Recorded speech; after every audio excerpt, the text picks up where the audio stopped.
decided to follow Jesus. No turning back, no turning back, no turning back, no turning back. The world behind me, the cross before me, the world behind me, the cross before me, the world behind me, the cross before me. No turning back, no turning back, no turning back, no turning back. Though no one joins me, still I will follow. Though no one joins me, still I will follow.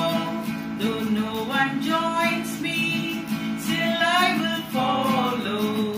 No turning back, no turning back, no turning back, no turning back.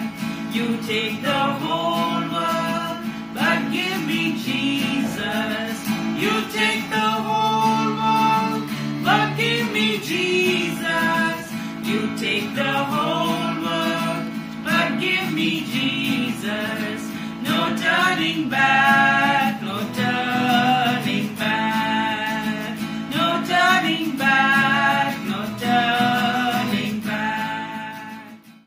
Dear friends, प्रिय भाई और बहनों, हम आपका धन्यवाद करते हैं कि आप निरंतर इस बाइबल अध्ययन में भाग ले रहे हैं. Dear friends, I want to appreciate and I want to thank all of you that some of you are participating in this Bible study regularly. And I know that as we study the Word of God, God is speaking to us. There is no end to the Word of God. जितना हम इसको पढ़ेंगे, जितना इस पर ध्यान देंगे, प्रभु अपने वचन के उन खजानों से हमें परिपूर्ण करेगा. और अगर हम अपने जीवन को प्रभु के वचन के द्वारा परिपूर्ण करना चाहते हैं, तो ये वचन का अध्ययन हमारे लिए जरूरी है. डियर फ्रेंड, टुडे इज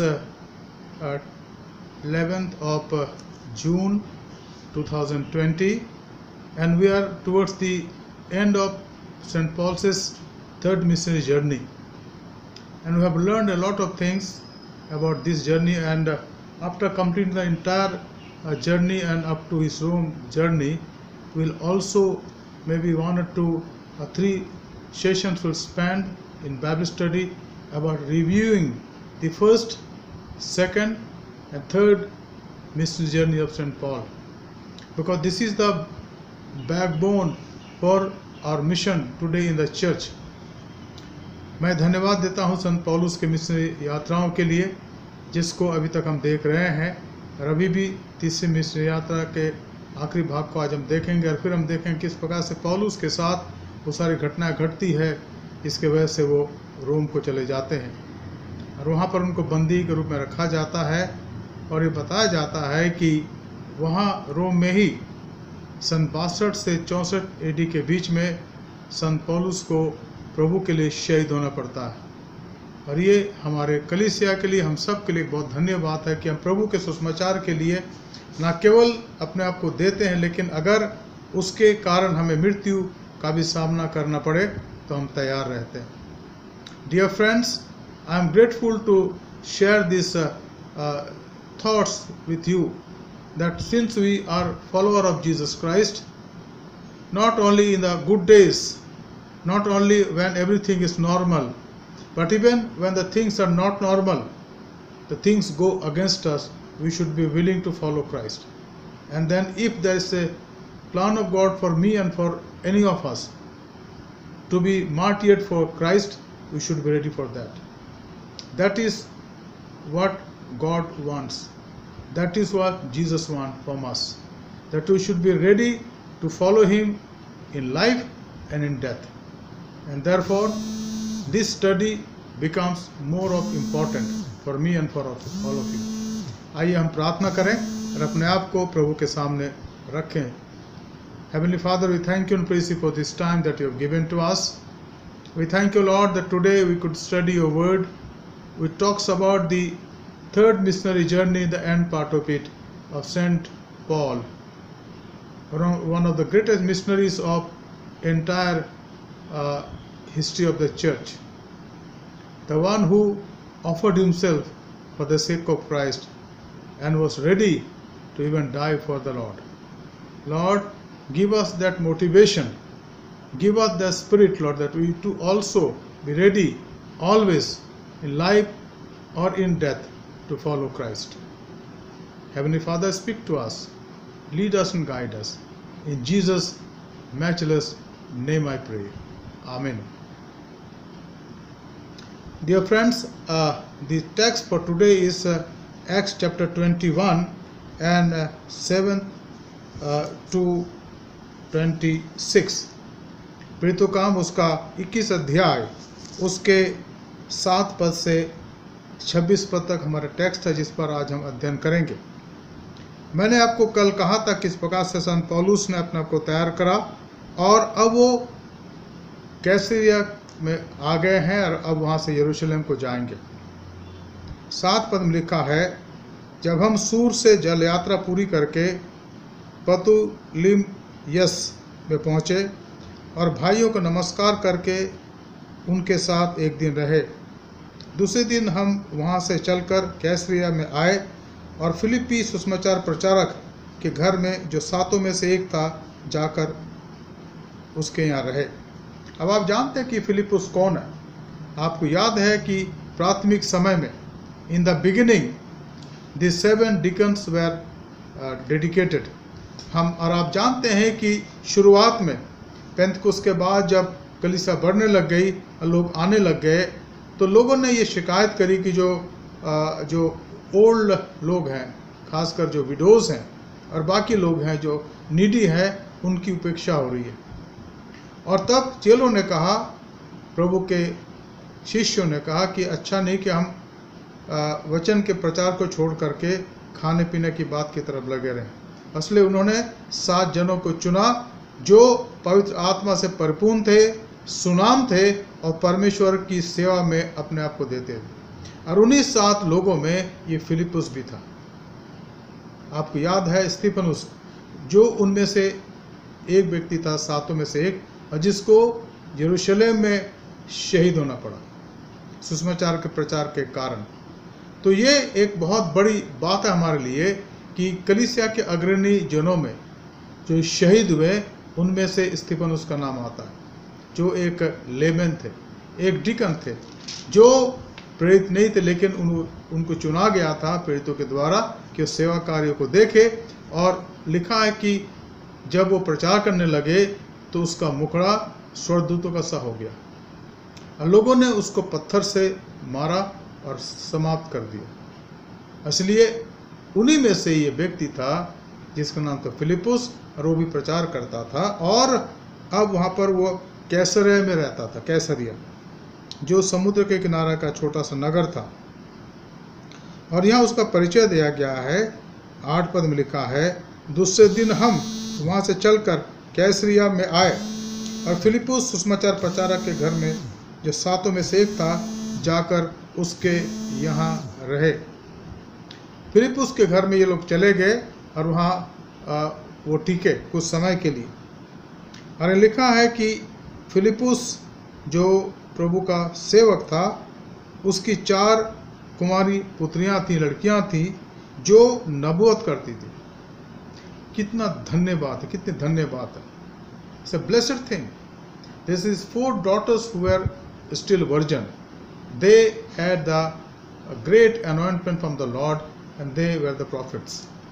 वो भविष्यवाणी करती थी। और ये हमारे लिए, कलीसिया के लिए बहुत धन्य बात है। क्या हम अपने बच्चों को प्रभु के मार्ग में बढ़ा रहे हैं? क्या हम बच्चों को प्रभु के मार्ग में आगे बढ़ने के लिए प्रोत्साहित करते हैं?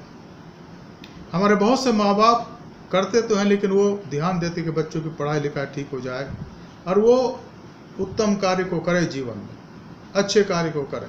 लेकिन बहुत ऐसे कम हैं जो उन्हें इस बात के लिए प्रेरित करते हैं कि वो प्रभु की सेवा करें, प्रभु के वचन का प्रचार करें और प्रभु के आशीष को दूसरों तक बांटे। क्यों? क्योंकि दुनिया के अंदर इन बातों का ध्यान कम लोग रखते हैं। इन बातों का ध्यान कम लोग इसलिए रखते हैं कि वो सोचते हैं कि भाई अगर हमने अपने बच्चियों को, अपने बेटियों को इस काम में लगा दिया तो फिर उनका जीवन अधूरा हो जाएगा, उनकी शादी शायद ना हो पाए या उनको अच्छे वर ना मिले। इसलिए कई लोग इस बात के लिए डरते हैं, और ये एक बहुत ही ऐसी बात है जिस पर हमें गौर करने की आवश्यकता है। Dear friends, even today in our Christian church, in the Church of Jesus Christ, we the parents want our daughters to study well, settle down in their lives, but in the other part of the side of the coin is that we are apprehensive of our daughters to go for full-time ministry. Rarely, in South it is not so, they dedicate their daughters for the full-time ministry, but in North it is very rare, because we want to see that our daughters are well settled in their life, they accumulate good education, and they are married in a good status, so their life become comfortable and successful. But here is a man who was a deacon, and the deacon means the person who serves, and he had four daughters, and read about them. उसकी 4 कुमारियां पुत्री थी जो नबूवत करती थी. Dear friends, once again I welcome you today in the name of the Lord and Savior Jesus Christ, the one who has given his life for us. And now today we'll study the later stage of the third missionary journey of St. Paul. आज हम संत पौलुस के आखिरी missionary यात्रा यानी तीसरी missionary यात्रा के आखिरी भाग को देखेंगे, जो पाया जाता है प्रेरितों के काम की पुस्तक उसका 21 अध्याय उसके 7 से 26 पद तक। प्रेरितों के काम की पुस्तक उसका 21 अध्याय 7 से 26 पद। पर इससे पहले कि आज का दिन को करें, आइए हम प्रार्थना करें। धन्यवाद, स्तुति और महिमा के हुए पिता परमेश्वर, स्वर्ग और पृथ्वी के स्वामी, हम धन्यवाद देते हैं आपके दास संत पौलुस के लिए प्रभु, जो आपकी सेवा में लगा रहा और जिसको आपने बहुत आय से इस्तेमाल करा प्रभु आपके वचन के प्रचार के लिए। और जबकि हम उसके मिशनरी यात्रा के आखिरी हिस्से को देखते हैं, हमारी प्रार्थना प्रभु कि आप हमसे बातचीत करें और ये अध्ययन हम सब के लिए आत्मिक उन्नति और तरक्की और आपको महिमा देने का कारण हो सके। Lord, we thank you and praise you for this time that you have given to us as we study today about the third missionary journey and the conclusion of it of St. Paul. Help us to understand and able to glorify your name and grow in you day by day. In Jesus' matchless name I pray. Amen. हम पढ़ते हैं यहाँ पर 7 पद 21 अध्याय का। तब हम सूर से जल यात्रा पूरी करके पतुलिमिया में पहुँचे और भाइयों को नमस्कार करके उनके साथ एक दिन रहे।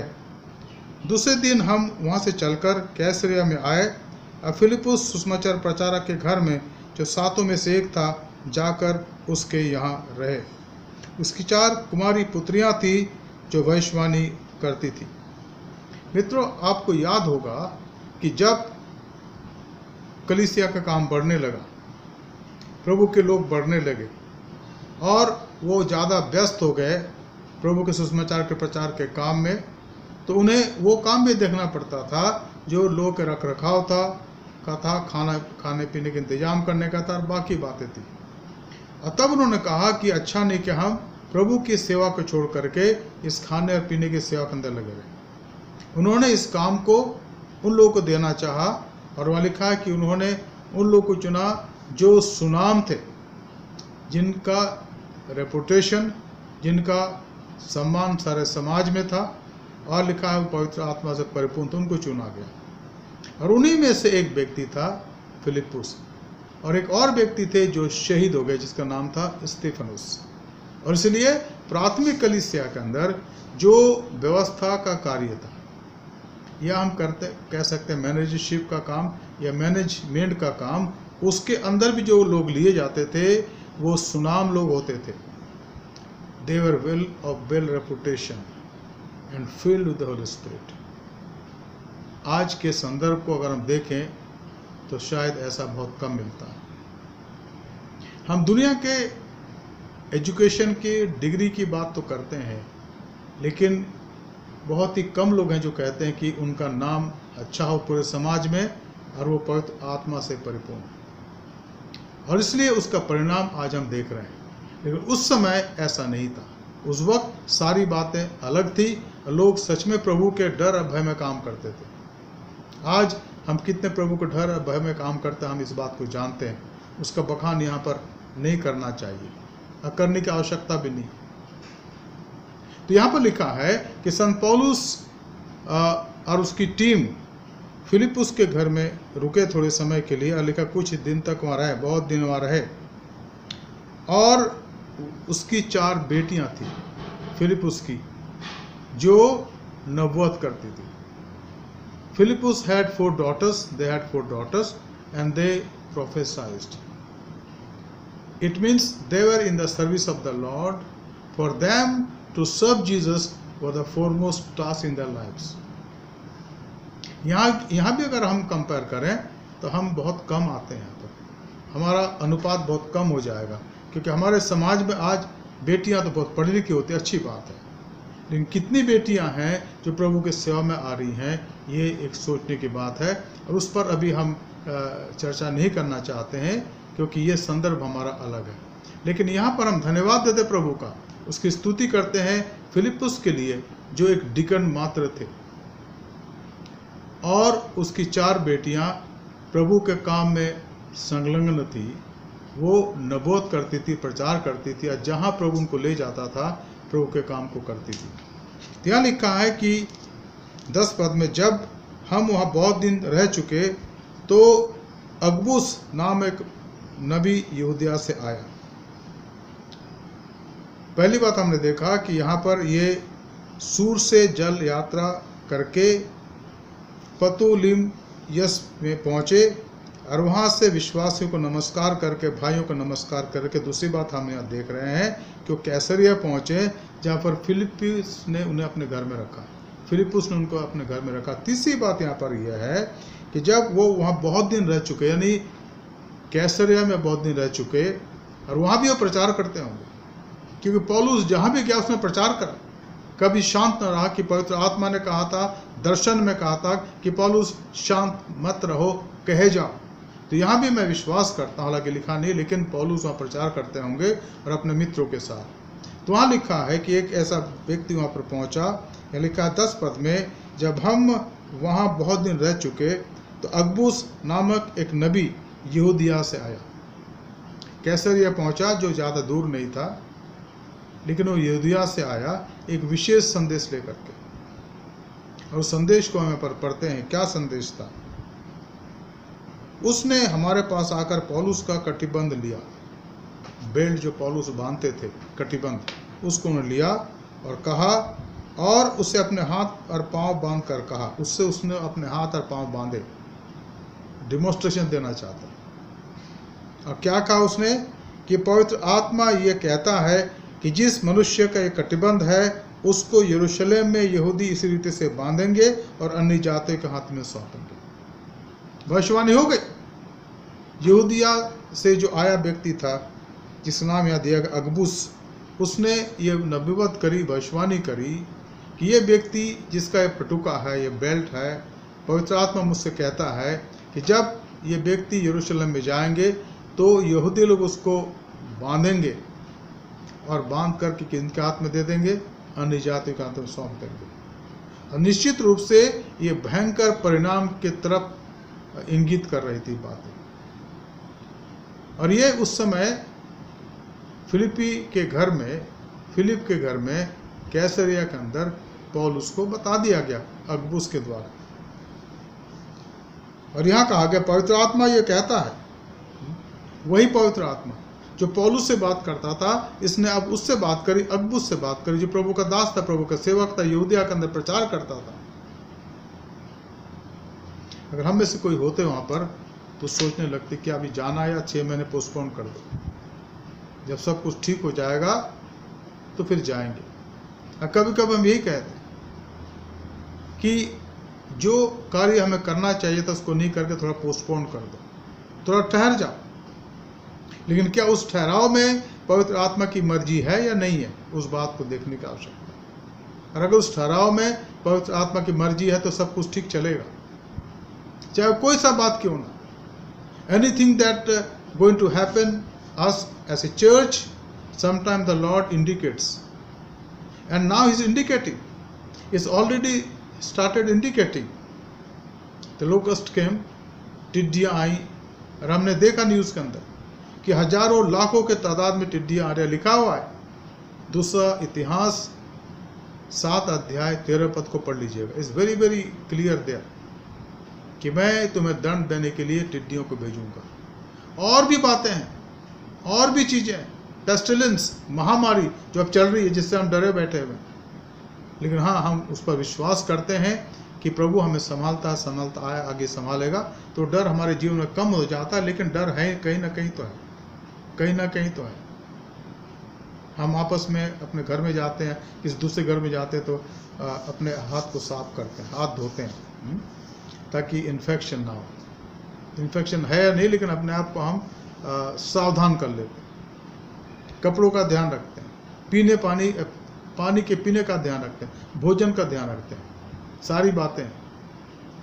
लेकिन यहाँ पर पवित्र आत्मा ने कहा कि जिस व्यक्ति का पटुका है, पवित्र आत्मा खुद कहता है कि जब यरूशलेम अगर जाए तो वहाँ पर यहूदी लोग, इसी के भाई लोग इसको बांधेंगे और अन्य जाति के हाथ में सौंप देंगे। जब हमने ये बातें सुनी तो हम और वहाँ के लोगों ने उसे विनती की कि यरूशलेम को ना जाए। Now it is very obvious, ये बहुत साधारण सी बात है कि जब हम प्रभु के किसी लोगों के बारे में हमें एहसास, अंदेशा हो जाता है कि इनके साथ कोई बुरी घटना घटेगी, तो हम उन्हें सावधान करते कि आप ऐसा मत करिए, मत जाए वहाँ पर, ऐसा काम मत करिए, कुछ पोस्टपोन कर दीजिए। अब मैं सोचता हूँ कि यहाँ जो लोग थे कैसरिया में, फिलिप्पुस और उनके साथ के लोग और इसके चेले भी, इसके साथ साथ चलने वाले भी संत पौलुस के, उन्होंने कहा कि महाशय आप मत जाएं, क्योंकि जिस प्रकार से कहा गया है अगबुस के द्वारा पवित्र आत्मा के दर्शन के अनुसार, आप मत जाएं वहाँ पर। पौलुस को रोका गया, लेकिन पौलुस जो प्रभु के वचनों के अनुसार चलने वाला था, उसका उत्तर देखिए क्या कहता। What Paul says, let us see. यह लिखा है पद 13 में, we read here in verse 13, then Paul answered, what are you doing, weeping and breaking my heart? For I am ready not only to be imprisoned but even to die in Jerusalem for the name of the Lord Jesus. A bold testimony, a bold decision। और उसका decision क्या था, वो कहते हैं, तब पौलुस ने उत्तर दिया, तुम क्या करते हो, रो रो करके मेरा दिल तोड़ते हो। मैं तो प्रभु यीशु मसीह के नाम के लिए यरूशलेम में न केवल बांधे जाने के लिए पर मरने को भी तैयार हूं। And that was the firm decision of saint Paul. वो जो मिशनरी था, वो जो प्रभु के लिए जिसने अपना को दे दिया था, कहता है कि भाई मैं तो प्रभु के लिए मरने को तैयार हूं। 5 बार मुझे 39 कोड़े मारे, प्रभु ने बचा लिया। 3 बार बेते लगाई, प्रभु ने बचा लिया। और एक बार पत्थरवा किया गया, प्रभु ने बचा लिया। जबकि उस पत्थरवा से जो किया गया था शुरू में यरूशलेम में, स्तेफनस को, वो प्रभु पास चला गया दुनिया से। तो पौलुस ये कहता होगा मन में कि 5 बार और 1 बार और 3 बार, 8 बार प्रभु ने मुझे, 9 बार प्रभु ने मुझे बचाया मृत्यु के जोखिम से। इसके अलावा और बहुत सारी उन जगहों में जहां उसके प्राण जा सकते थे, भूखे प्यासे रहने में, उगाड़े रहने में, और समुद्र में 24 घंटा प्रभु ने समुद्र के जंतु से पौलुस को बचाया। तो पौलुस मन में कहता होगा कि मैंने तो अपने आप को प्रभु के हाथ में दे दिया, बेच दिया।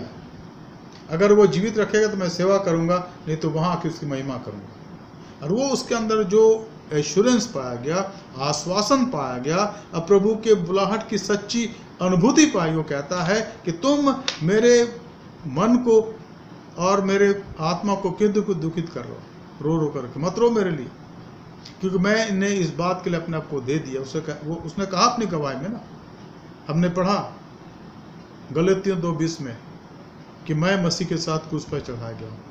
I have been already crucified myself with Christ. Nevertheless that I live, but Christ liveth in me. उसने बोल दिया था, शायद लोगों को ध्यान नहीं था, गलतियों को लोगों को ध्यान हो गया जब उसने वो लिखा।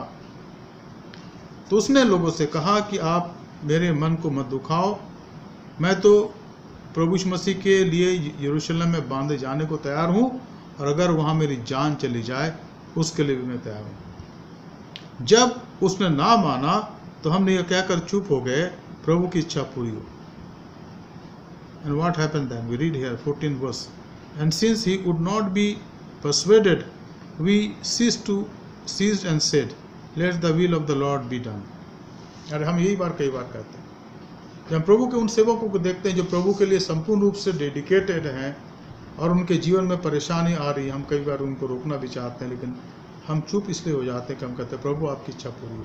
और यहाँ भी कैसरिया के अंदर विश्वासियों ने यही कहा, और शायद अगबुस ने भी यही कहा, जिसने खुद कहा था कि जिस व्यक्ति का पटुका है, पवित्र आत्मा कहता है कि इस व्यक्ति को यरूशलेम में यहूदी लोग बांधेंगे और उसे अन्य जाति के हाथ में सौंप देंगे। अब हम आते हैं इसके 5वीं बात पर, जो लिखा है 15 पद में। इन दिनों के बाद हमने तैयारी की और यरूशलेम को चल दिए। We decided and got ready and went up to Jerusalem.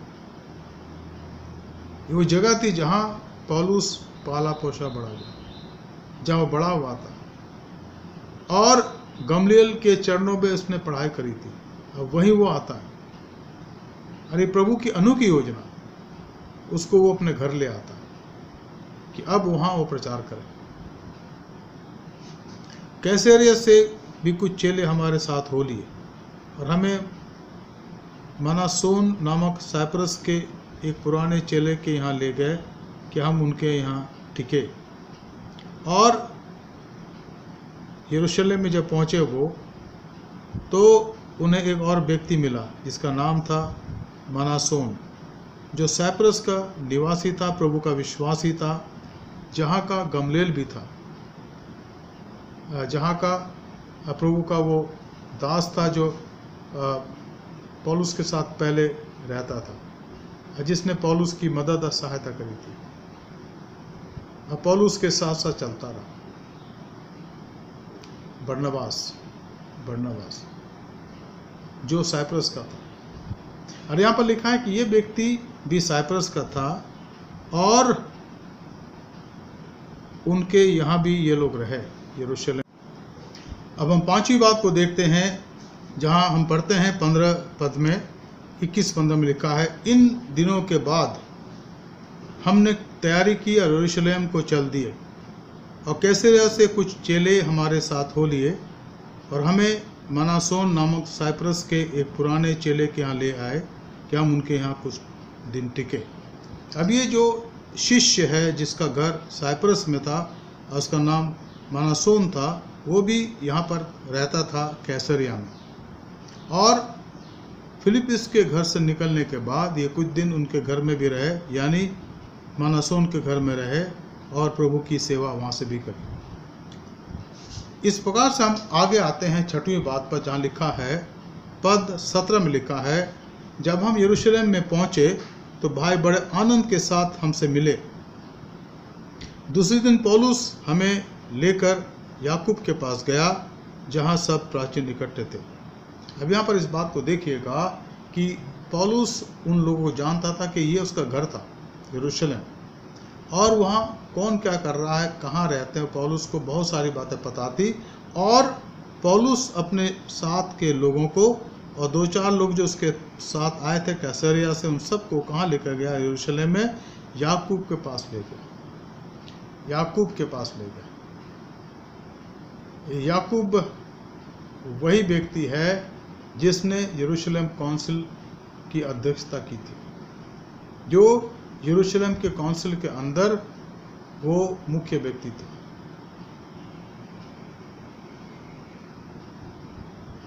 और यहाँ लिखा है कि वहाँ प्रभु के सब प्राचीन इकट्ठे थे, जो कलीसिया के अगुवे वहाँ पर थे। अब मुझे नहीं पता कि उस समय तक कितने शिष्य चेले वहाँ रह गए थे, यहाँ उसका वर्णन भी नहीं है, लेकिन यहाँ पर एक बात का वर्णन है कि याकूब वहाँ थे और जहाँ पौलुस उससे मिलने गए, और वहाँ पर और भी प्राचीन थे जिनसे उनकी मुलाकात हुई. Read here that Paul and his team member, even certain people from Caesarea, they came to Jerusalem, and straightway Paul took them to the house of Jacob,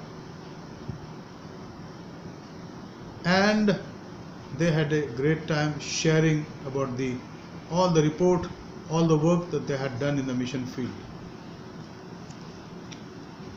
यहाँ लिखा है 7वीं बात 19 पद में लिखा है, तब उसने उन्हें नमस्कार करके जो जो काम परमेश्वर ने उसकी सेवा के द्वारा अन्य जातों में किए थे एक एक करके सब बताए. और पौलुस के लिए बहुत बड़ी बात, धन्य बात है कि वो हमेशा इस बात का वर्णन करता था. और हमने देखा पहले भी यरूशलेम में आकर उन्होंने ऐसा करा, और फिर वहाँ से जब वो अंताकिया गया सीरिया के, वहाँ भी ऐसा करा, क्योंकि वो कलीसिया थी, उसके लिए मदर चर्च था जहाँ से उसको भेजा गया था. और इसलिए यहाँ पर भी जब पहुँचे पौलुस अपने शिष्य, अपने विश्वासियों के साथ, अपने थोड़े से टीम मेंबर्स के साथ, तो उसने जब वो याकूब के घर में पहुँचे तो उन्होंने एक एक करके सारी बातों का वर्णन करा, सारी बातों को बताया किस प्रकार से प्रभु ने उनके जीवन के द्वारा उस मिशनरी यात्रा के दौरान बड़े बड़े काम किया. लोग आनंदित, यहाँ लिखा है कि दे आर हैप्पी. वो अगर 20 पद को देखें तो यहाँ लिखा है इन वर्स 20 वी रीड, उन्होंने ये सुनकर परमेश्वर की महिमा की और उससे कहा, हे भाई तू देखता है कि यहूदियों में से कई हजार ने विश्वास किया, असभ व्यवस्था के लिए धुन लगाए हुए. Now here it is written that thousands have believed, some thousands from Jews, from Judaic faith. They have turned to Jesus Christ and they have accepted Jesus as the Lord and Savior. ये बहुत बड़ी और महत्वपूर्ण बात है कि वो लोग जो अभी तक चिल्ला रहे थे, अभी तक लोगों को बरगला रहे थे, कईयों ने विश्वास करा, कईयों के जीवन बदल गए. इनमें से बहुत से लोग वो भी होंगे जो कहते थे कि भाई खतना होना जरूरी है, खतना कराना जरूरी है. लेकिन अब जब उन्होंने प्रभु के काम को अपने जीवन में देखा, दूसरों के जीवन में देखा, तो उनके जीवन के अंदर एक परिवर्तन आ गया, एक बदलाहट आ गई.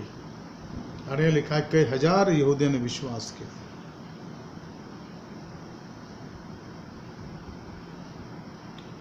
इक्कीस पद में लिखा है, उनको तेरे विषय में सिखाया गया है कि तो अन्य जातियों में रहने वाले यहूदियों को मूसा से फिर जाने को सिखाता है, और कहता है कि ना अपने बच्चों को खतना कराओ और ना इस रीति पर चलो.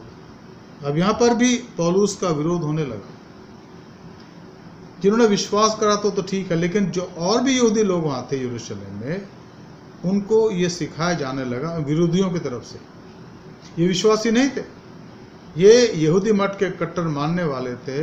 हम कह सकते थे फैनेटिक्स, बहुत कट्टर से मानने वाले थे. और उन्होंने लोगों को सिखा दिया कि पौलुस जब आ रहा है ना यहाँ पर, उसने जहाँ जहाँ वो गया उसने उल्टा पुल्टा कर दिया हमारे धर्म की बातों को. अब वो लोगों को कहता फिरा, इन्होंने लोगों को ने ये गलत बात फैलाई पौलुस के बारे में. क्या उन्होंने बोला कि पौलुस लोगों को ये बता रहा है कि तुम अन्य जातियों में से जब रहने वाले यहूदियों को मूसा से फिर जाने की बात वो सिखाता. ये यहूदी लोग अन्य जातियों में रहते हैं, इन डिस्पर्सिया, जो अलग अलग स्थानों में रहते हैं, तितर बितर होकर रहते हैं. उनको पौलुस बता रहा है उन यहूदियों को कि भाई उन्होंने उस पर आरोप लगाया. सच्चाई इसमें नहीं थी, हम सब जानते हैं, लेकिन आरोप क्या लगाया गया कि वो अन्य जातियों में रहने वाले यहूदियों को मूसा से फिर जाने को सिखाता है, और ये कहता है कि ना अपने बच्चों का खतना कराओ और ना किसी रीति पर चलो. Again that's a wrong accusation about saint Paul and his message. यहाँ पर मुझे ऐसा लगता है कि ये व्यक्ति जहाँ भी गए विश्वास हजारों ने करा, तो कुछ लोग थे जो विरोध भी करने लगे, कहीं ना कहीं उसके विरोधी पाए जाते. अब वो अपने घर में आए, यरूशलेम में, जहाँ वो पला बड़ा था. 10-12 साल की अवस्था में पौलुस शाऊल के रूप में यही रहता था, कि गमलीएल ने यही शिक्षा दी थी. अब वहीं के लोगों ने लोगों को बरगलाना शुरू करा कि भाई इसकी बातों को मत मानना, don't obey everything that is speaking और telling, because he has twisted the doctrine of Moses. And he has said to people, wrongly they influence people, that he is telling that people who come from non-Christian families, they need to be circumcised. But Paul says there is no need. And therefore we don't like him, neither we don't like his teaching. So let us oppose him.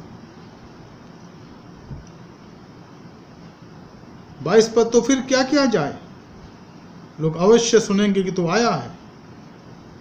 तब लोगों ने उनको कहा, इसलिए जो हम तुझसे कहते हैं वो कर। अब वहाँ पर कुछ लोगों ने जो उसके हिमायती थे, उसके सुनने वाले थे, उसके लिए प्रार्थना करते, उन्होंने कहा कि हम तुझसे क्या कहते हैं सुन। और क्या उन्होंने सलाह दी पौलुस को? उन्होंने कहा कि हमारे यहाँ 4 मनुष्य हैं जिन्होंने मन्नत मानी है।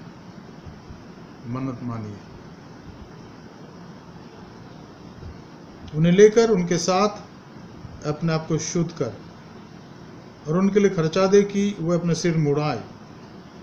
तब सब जान लेंगे कि जो बातें उन्हें तेरे विषय में बताई गई है उनमें कुछ सच्चाई नहीं है, परंतु तू आप भी व्यवस्था को मानकर उसके अनुसार चलता। अब जो उसके हिमायती थी, उन्होंने पौलुस को कहा, महाशय हम आपसे निवेदन करते हैं कि जो गलतफहमियां आपके लिए फैलाई जा रही है उसको दबाने का, उसको समाप्त करने एक ही कारण है कि जो लोग उनके साथ मिलेगा, और 4 लोगों ने तो मन्नत मानी है कि तुम्हारा नुकसान करेंगे, किसने किसी प्रकार से उनको मनाते हैं, और वो और आप सब सिर मुड़ाओ,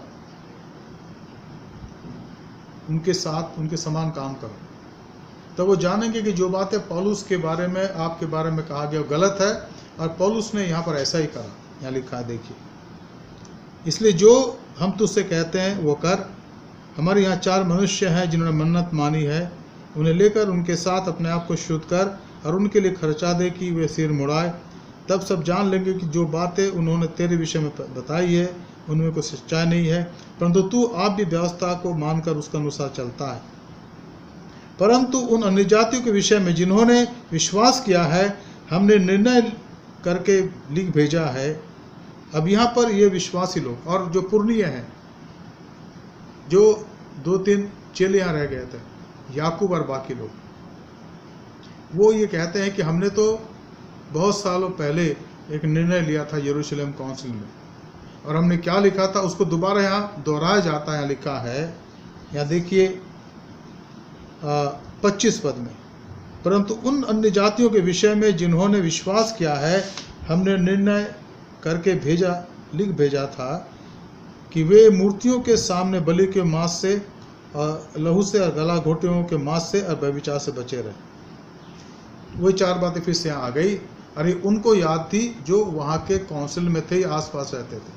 उन्होंने कहा था कि कोई नहीं बताया गया कि भाई अन्य जाति लोग विश्वास करेंगे अगर हम उनको मानेंगे तभी जब उनका खतना, ऐसी कोई बात नहीं। तो क्या निर्देशन दिया गया? 4 बातें जो मैंने आपको पहले बताया था यरूशलेम काउंसिल के समय, उसका निर्णय क्या था, वो बातें यहाँ पर भी है। उन्होंने कहा कि हमने लोगों को ये बताया था, ये जो बातें बता रहे लोगों को बरगला रहे, ये सारी बाकी फालतू बातें, इस पर ध्यान देने की जरूरत नहीं, क्योंकि ये हमने बताया था, ये निर्णय था शिष्यों का और पुरनियों का।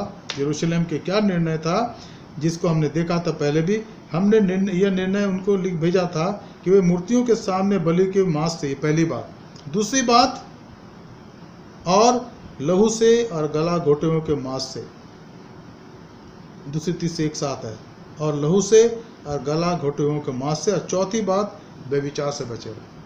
ये 4 बातें हमने बताई थी ना, इसी पर अभी भी हमें ध्यान देना, इस पर अडिग रहना, इस पर कायम रहना, और तब ऐसी कोई बात नहीं होगी। 8वीं बात यहाँ लिखा, तब पौलुस उन मनुष्यों को लेकर के दूसरे दिन उनके साथ शुद्ध होकर के मंदिर में गया और वहाँ बता दिया कि शुद्ध होने के दिन, अर्थात उनमें से हर एक के लिए चढ़ावा चढ़ाए जाने तक के दिन कब पूरे होंगे। और यहाँ पौलुस ने उनकी बातें मानी और उनको उसने मुंडन कराया, जो उसने अपने आप भी करा, और ये जो समय था उनके शुद्ध होने का यहूदियों की रीति के अनुसार, पौलुस ने भी उसको माना। ताकि लोग इस बात को जाने कि जो बातें वो फैला रहे हैं वो गलत है, लेकिन ये बातें जो पौलुस अब कर रहा है हमारे साथ वही सही है। कि यहाँ पर हमें 4 बातों से अपने आप को अलग रखना है। पहली बात क्या है कि हमें मूर्ति के सामने बलि की वस्तु और मांस को नहीं खाना है, हमें लहू से अपने आप को अलग रखना है, और गला घोटों को मांस से हमें परहेज करना, और व्यभिचार से अलग रखना, यह रहना है। तो ये बातें पौलुस ने करी और लोगों को इस समय इस बात का एहसास हो गया कि जो कुछ करा गया था, कहा गया था, वो गलत था। लेकिन अब जो पौलुस यहाँ कह रहे हैं वो उस निर्णय के अनुसार कह रहे हैं जो बहुत सालों पहले यरूशलेम की काउंसिल के द्वारा शिष्यों ने सिखाया, शिष्यों ने निर्णय लिया। वही बात अभी भी कायम है और आगे भी कायम रहेगा। इस प्रकार से यहाँ लिखा है, जब 60 दिन पूरे होने पर, 7 दिन पूरे होने पर थे, तो आसिया के यहूदियों ने पौलुस को मंदिर में देखकर सब लोगों को उस्काया और वे चिल्लाकर उसको पकड़ लिया। अभी सारी बात हम अगले यानी कल बाइबल अध्ययन में देखेंगे, लेकिन पौलुस के बारे में यहाँ पर पढ़ते हैं कि उसने उन विश्वासियों की बात सुनी जो यहूदी विश्वासी थे, और जिन्होंने पौलुस को कहा कि पौलुस, यहाँ 4 लोगों ने मन्नत मानी है, उनके साथ तो अपने आप को शुद्ध कर और मुंडन कर, उसका खर्चा तो दे, ताकि इनको विश्वास हो जाए कि जो बात इन्होंने फैलाई थी वो गलत है, पर जो तू कर रहा है ईश्वर के प्रभु यीशु मसीह के राज्य के बढ़ोतरी के लिए वो सही बातें हैं। आज हम यहीं रुक जाएंगे। आइए हम प्रार्थना करें। स्वर्ग पिता, हम धन्यवाद देते हैं आज के बाइबल अध्ययन के लिए जो हमने करा। हम जानते प्रभु कि हमने इस बात पर ध्यान दिया, गौर करा प्रभु, और आप चाहते कि हम इन बातों के गहराई को जानें और अपने आप को प्रभु आपके हाथ में सौंप सकें। We thank you, Lord, for the life of St. Paul and his team, who concluded their 3rd missionary journey, and when they arrived in Jerusalem from Caesarea, they narrated all the things that the Lord has done in and through their lives. And the church rejoiced, the disciples rejoiced, and the elders rejoiced, because it was a matter of their rejoicing, their jubilation, and they gave praise to the Lord, because they knew that God has used this team in a mighty way, and many have come into the knowledge of the saving grace of God. प्रभु धन्यवाद देते इस सुंदर समय के लिए, आज का अध्ययन के लिए। हम चाहते प्रभु इन बातों के गहराई को हम जाने और अपने जीवन के द्वारा आपकी महिमा कर सकें। जो वचन का बीज बोएगा प्रभु व्यर्थ ना जाए। प्रभु हमारे हृदय के रूपी खेत के अंदर प्रभु जी अंकुरित हो जाए और उसमें फल लगे 100 गुना, 60 गुना और 30 गुना। उद्धारकर्ता प्रभु यीशु मसीह के पवित्र नाम से मांगते हैं, आमीन। Dear friend, there are some announcement. प्रिय मित्रों, कुछ सूचनाएं हैं जिनको हम याद रखें। इन दिनों में लिंक के द्वारा या व्हाट्सएप के द्वारा या जूम के द्वारा ये हमारे चर्च में VBS का आयोजन किया जा रहा है, जिसमें बहुत से बच्चे भाग ले रहे हैं, और ये हिंदी और इंग्लिश में हो रहा है। और मैं धन्यवाद देता हूँ कि जब से मुझे समय मिलता है मैं इसमें भाग लेता हूँ थोड़े समय के लिए। मैं धन्यवाद देना चाहता हूँ हमारे Sunday school superintendent doctor Vitra George के लिए और उनकी टीम के लिए, तमाम टीचर्स के लिए और उन सब लोगों के लिए जिसके लिए तैयारी करते हैं और जिनको प्रभु ने बोझ दिया कि वो अपने हमारे बच्चों को सिखा सके और उनकी सहायता कर सके। प्रभु आपको आशीष दे और इस सेवा में निरंतर आपको बनाए रखें। अगर आपके बच्चे भी इसमें भाग लेना चाहते हैं, अभी तक भाग नहीं लिया है, तो डॉक्टर विट्रा जॉर्ज से संपर्क करें। और मैंने ये भी कहा था कि हमारे साउथ दिल्ली डिस्ट्रिक्ट के बच्चे, चर्च के बच्चे उसमें भाग ले सकते हैं। कुछ भाग ले रहे हैं और कुछ लेंगे, तो मेहरबानी से आप ऐसा करें, इससे आशीष आपको मिलेगी। कल हमारे VBS का जो कल 11 तारीख है, तो कल जब आप ये सारी बातें सुन रहे होंगे तब तक हमारा 4था दिन का VBS हो चुका होगा। असली एक दिन VBS का बाकी रहेगा 12 तारीख, लेकिन फिर भी अगर अभी तक आपने भाग नहीं लिया तो कम से कम कुछ सीखने के लिए आपके बच्चे भाग ले सकते हैं। लेकिन मैं धन्यवाद देता हूं कि करीब नंबर तो नहीं पता, लेकिन 60-70 बच्चे इसमें भाग ले रहे हैं। इसके लिए हम प्रभु का धन्यवाद करते हैं। मैं धन्यवाद देना चाहता हूं तमाम टीचर्स का, वॉलंटियर्स का, जो हर प्रकार से VBS में मदद कर रहे हैं। प्रभु उनको आशीष दें। और जब सर्टिफिकेट प्रिंट हो जाएगा तो इसका ये भी हमारे बच्चों को दिया जाएगा। इस बात को हम ध्यान में रखें। हमारे VBS का थीम है running for the prize, running for the prize, जो पहला कुरिन्थी 9 अध्याय 24 से 25 पद पर आधारित है, जो पहला कुरिन्थी 9 अध्याय 24 से 25 पद पर आधारित है इस VBS का। तो इसके लिए हम प्रार्थना करते रहें और इसमें हमारे बच्चे भाग लें, उनके लिए प्रभु का धन्यवाद देते हैं। साथ ही साथ हम प्रार्थना करते रहे हमारी इस बाइबल स्टडी के लिए जो चलती रही इन दिनों में और अभी भी चलती रहेगी। और जो हमारी बाइबल स्टडी संडे की है, अभी तक हमने डैनियल के 2 अध्याय तक अध्ययन करा है और अब इस संडे को उसको हम थर्ड चैप्टर का अध्ययन करेंगे। इसलिए जो लोग इसमें भाग लेते हैं आपका स्वागत है और हम इस प्रकार से करेंगे। अब हम एरिया वाइज नहीं करेंगे क्योंकि एरिया वाइज का लिंक में कोई औचित्य नहीं रह जाता। ये संडे की बाइबल स्टडी अब पूरे कलीसिया के लिए होगी, जैसे हम ये कर रहे हैं। तो डैनियल का 3रा अध्याय हम देखेंगे और ये बायलिंगुअल होगा, जिस प्रकार से हम ये करते हैं हिंदी इंग्लिश में, तो उसको हम ध्यान रखेंगे। इस संडे डैनियल का 3रा अध्याय हम सीखेंगे, पढ़ेंगे और समय हम करेंगे यही 7:30 बजे का, जो हमारे शाम की बाइबल स्टडी का समय है। So from this Sunday we are going to continue our area Bible study and the book of Daniel will be followed from chapter 3।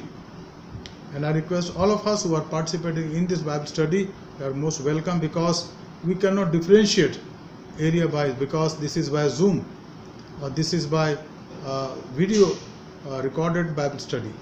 So I request you to be available on Sunday also at 7:30 p.m. and you can open the same time for the area Bible study and it will be on Daniel's book. इस बात को आप ध्यान रखिएगा। Area Bible study Daniel की किताब में है, उसको हम कंटिन्यू करेंगे और इसी लिंक के द्वारा और YouTube में आप उसको देख सकते हैं रात को 7:30 बजे।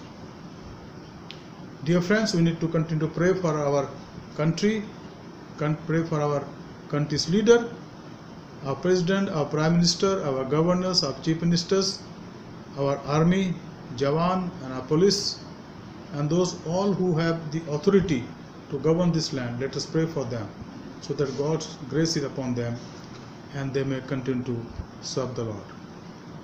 We also pray for our church, our leaders, our Bishop Subhasi Mandal, Madam Sudipta Mandal, all the DSS, all the pastors, all the laity, all the WCS member, all the MYF members, and the elder people in our home and children in our home. Let's pray for them. Especially we need to pray since yesterday Pastor Mankumar and his wife, they have been tested positive of COVID-19, corona virus का जो उनको positive test किया गया, so they are sick. So let us pray for them that God may touch and heal them. Pastor Mankumar, our Nepali pastor, and his wife have been found positive in this COVID-19. आज कल सुबह उनका मेरे पास phone आया, उन्होंने बातचीत करी और मैं चाहता कि उनके लिए आप प्रार्थना करते रहें। अगर और भी कोई हमारे बीच में ऐसा है जो तकलीफ़ में है, दुख में है, बीमार हैं, तो बताइए, हम आपके लिए प्रार्थना करेंगे। हम प्रार्थना करें डॉक्टर बिट्रा जॉर्ज के लिए, जिनके पिता प्रभु के पास चले गए। प्रभु उनको शांति दें, प्रभु उनके परिवार को शांति दें। डॉक्टर बिट्रा जॉर्ज को, उनके परिवार को, उनके भाई, उनके परिवार को, और भाई डॉक्टर बिट्रा जॉर्ज की माँ को प्रभु शांति दें। और हमारा विश्वास की है उनके पिताजी, we believe that his father is in heavenly places with the lord, rejoicing in his presence, because that is our glorious hope. Let us thank God for his life and ministry in this world, and as he finished his life here, the Lord called him back to his place, that is near his throne. So let us pray for this family, so God may console them and give them that hope that is already for us in the Bible, and give them his grace and condolences. Let God's peace be with this family now and forever. आइए हम प्रार्थना करें। धन्यवाद, स्तुति और महिमा क्योंकि पिता परमेश्वर, आपका धन्यवाद करते हैं प्रभु आज के सुंदर समय के लिए जो आपने दिया, वचन के लिए प्रभु जो हमने पढ़ा। हमारी प्रार्थना प्रभु कि वचन की गहराई को जाने और आप में हम बढ़ने वाले बन सकें।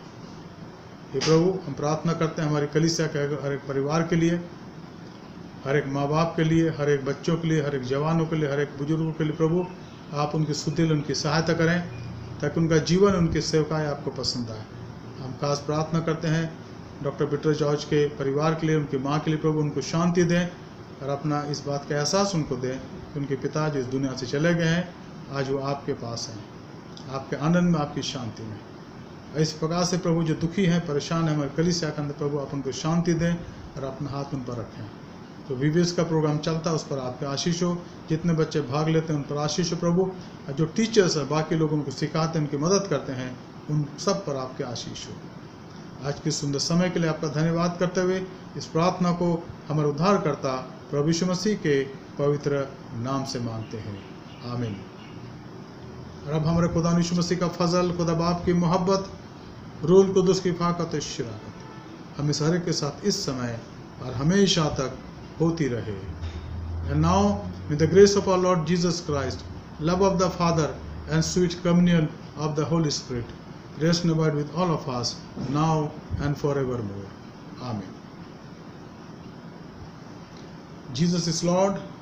May God bless you and guide you and take care of you.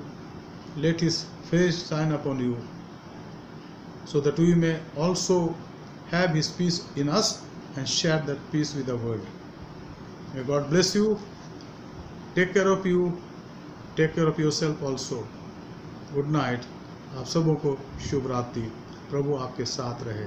धन्यवाद।